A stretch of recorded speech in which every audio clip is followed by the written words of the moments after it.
চলছে কেন হঠাৎ চাঁপাপুকুর স্টেশনে?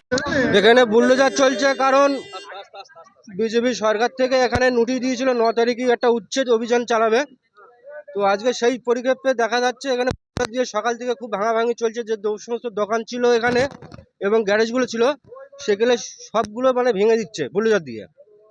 তো এখানে অনেক গরিব মানুষ যারা দোকান চালিয়ে খেত দিনে দুপুরে মানে 2 পয়সা ইনকাম করতে এখানে, সেই সমস্তগুলো বেশিরভাগ দেখা যাচ্ছে কোনো দোকানই এখানে রাখছে না।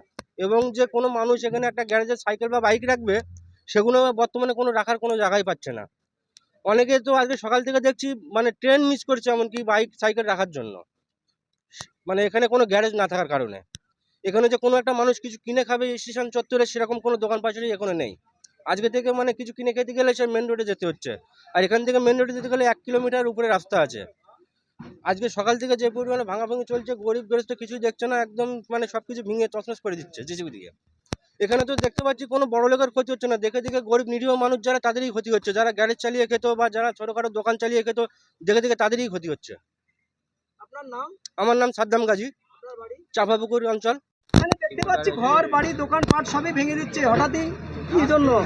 এটা আপনার রেলের জায়গা, রেলের প্রয়োজন লেগেছে যার জন্যে ভেঙে দিচ্ছে। এখন নতুন সরকার এসছে, নতুন সরকার আবার যদি ভেঙে দিচ্ছে আবার হয়তো গড়ারও চেষ্টা আছে, নতুন করে আবার বড় হওয়ার স্বপ্নও আছে।